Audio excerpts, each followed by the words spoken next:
Assalamualaikum warahmatullahi wabarakatuh, sahabat yang saya cintai dimanapun Anda berada. Saya perhatikan mengenai pondok pesantren Al Zaitun, semakin hari ini semakin di luar nalar, sahabat. Dari yang terviral kemarin ya di awal Idul Fitri, mulai dari pelaksanaan sholat Idul Fitri yang tidak lazim, kemudian ada sholat yang renggang-renggang, kemudian ada wanita sejajar dengan laki-laki, kemudian ada lagi madhab Soekarno, kemudian ada lagi itu eh, wanita khutbah ya, dan ya macam-macam lah. Nah ini ada lagi terbaru sahabat, ada ibadah haji dan umroh tapi tidak ke Mekah.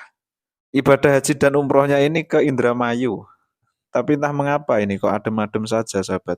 Tak perhatikan ini ya nggak terlalu mencuat begitulah di media ya. Entah mungkin karena saya terlalu kurang mengikuti atau bagaimana, tapi saya perhatikan ini adem-adem saja. Nah setelah tak telusur-telusuri sahabat, ternyata masalah haji dan umroh ke Indramayu ini sudah pernah dibongkar oleh mantan NI sendiri. Yang beritanya itu dimuat di journey.co pada tanggal 12 Agustus tahun 2021. Nah kemudian diberitakan lagi oleh media-media nasional yang baru-baru ini. Seperti ini TV One, Liputan 6, dan lain-lain.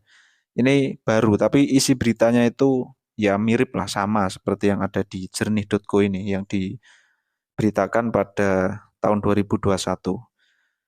Nah, kita lihat di sini di jernih.co dikasih judul cerita mantan NII, ibadah haji umat NII itu 1 Muharram di Al Zaitun Indramayu.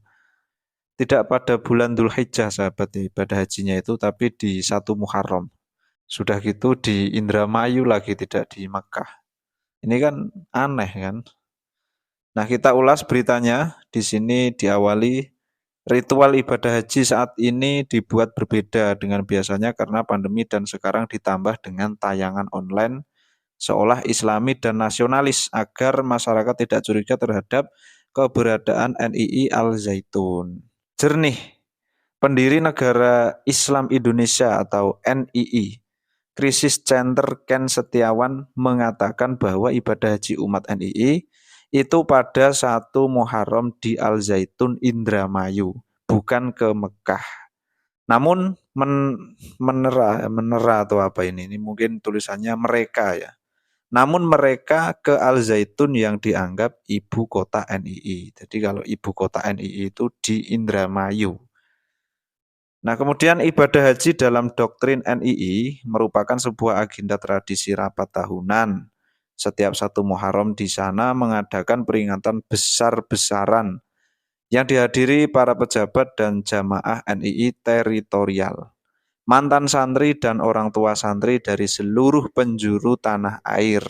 Biasanya hadir pula para pejabat tinggi pemerintahan. Wah, ini luar biasa Al Zaitun ya. Lalu secara kasat mata, di Al Zaitun memang tidak terjadi penyimpangan apapun, ya, secara kasat mata ya. Namun jika melihat dari dalam, akan banyak sekali kita jumpai penyimpangan-penyimpangan yang tentunya berujung pada pola penggalangan dana serta dukungan terhadap kelompok tertentu yang mengakibatkan pembodohan dan kemiskinan berjamaah. Wah ini agak ngeri ya beritanya ya.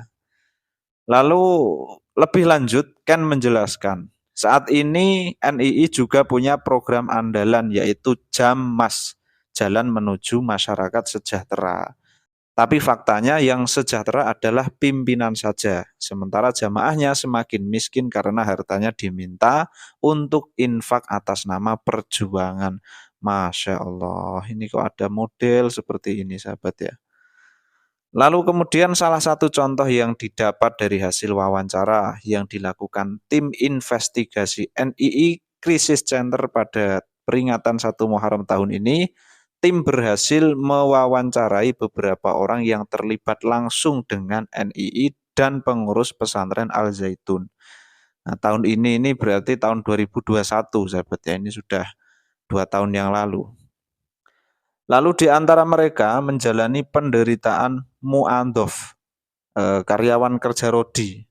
Mu'andhof itu karyawan kerja rodi begitu ya, yang tak kunjung berakhir. Sementara wawancara dengan mahasiswa Al Zaitun yang turun ke jalan mereka jualan nasi dan es yang dibungkus plastik.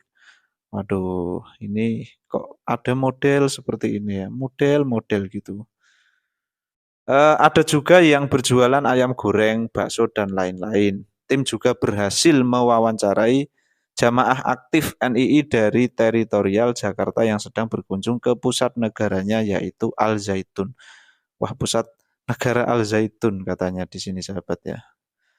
Kemudian keberadaan para pahlawan pembangunan Al Zaitun yakni para mu'adhof sangat menyedihkan.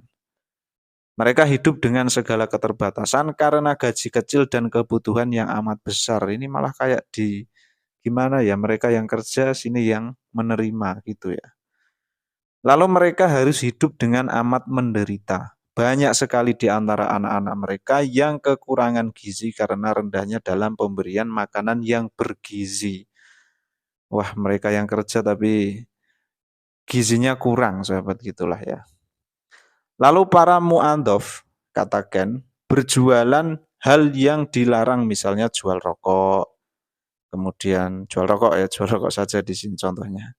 Para mu'adhof membeli di luar pesantren dengan harga biasa, kemudian menjual pada penghuni pesantren dengan berkali lipat. Wah, ini untungnya besar lah, begitulah kira-kira ya. Lalu para santri nampaknya tidak keberatan dengan harga yang jatuhnya mahal. Misalnya harga rokok yang biasanya dijual dengan harga 26.000 dapat mereka jual 50 sampai 100.000. Wah, ini untungnya separuh lebih ini sahabat. Ini ya cepet kaya mendadak ini kalau begini ya. Ketika tim NII Crisis Center bertanya tentang perkembangan terbaru pesantren Al Zaitun, para mu'adhof pun menjawab dengan lemah bahwa saat ini pembangunan macet total, kehidupan seperti di penjara, sangat menderita.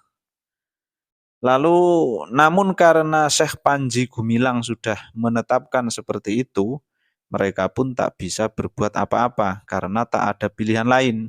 Jika mereka kembali ke NKRI, mereka akan disebut jadi orang kafir jahiliyah loh. Ini NKRI kok dianggap sebagai kafir jahiliyah, ini gimana sahabat ya? Ini kan harusnya memang betul lah ditindaki lah seperti itu ya. Ini saya ikut memberitakan lah, ikut menge-share begitu ya. Saya kira ini penting sahabat karena ini menyangkut tentang kejelasan begitu. Ini tidak hanya masalah di agama yang menyimpang tetapi ini juga mengenai negara kan begitu. Ini sangat penting menurut saya sih ya. Kita lanjut sahabat, akhirnya mereka mengatakan lebih baik bertahan menunggu kemenangan NII entah sampai kapan. Oh, jadi NII ini menunggu kemenangannya begitu ya, negara Islam Indonesia. Wah, ini bahaya ini sebetulnya ini. Ini kalau merujuk ke sini ya, ini wallah alam, tapi ini beritanya ada dan ini dikembangkan lagi berita ini sahabat.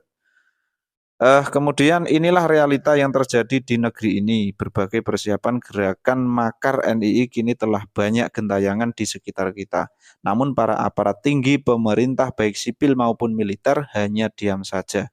Seolah-olah sengaja membiarkan tumbuh berkembangnya faham yang sesat dan menyesatkan tersebut. Padahal tadi ini ada urusan kaitannya dengan negara sahabat ya. Tapi wallah alam ini kok nggak ada tindakan apa-apa ini.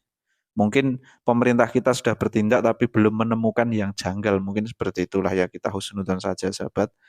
Kemudian faktor kebodohan atau memang ada konspirasi antara pejabat negara dengan Al Zaitun? Tanya Ken. Kita semua paham bahwa pada masa pemerintahan sebelum Pak Jokowi, kelompok radikal apa saja, NII, HTI, FPI, IMI, dan lain-lain tumbuh subur di negeri ini. Beruntung di pemerintahan sekarang seperti HTI dan FPI sudah dilarang, alhamdulillah. Tapi sayangnya NII Al Zaitun belum tersentuh hukum atau jangan ada orang kuat yang pelihara. Wallahu a'lam. Kemudian korban anak bangsa sudah terlalu banyak, terlalu mahal harga yang harus dibayar bila tragedi kemanusiaan atas nama agama ini terus berlanjut, kata Ken menutup cerita. Wallahu a'lam bishawab. Wah, ini perlu kita doakan sahabat ya, semoga pihak-pihak yang terkait yang berwenang segera menindaklanjuti perkara ini agar umat ini jelas, agar umat ini dapat terselamatkan dari paham-paham yang menyimpang, terselamatkan dari paham-paham yang bisa membahayakan keutuhan NKRI dan menyimpang dari agama Islam. Jadi nanti umat ini biar bisa tertuntun dengan baik lah seperti itu ya. Amin Allahumma amin. Assalamualaikum warahmatullahi wabarakatuh.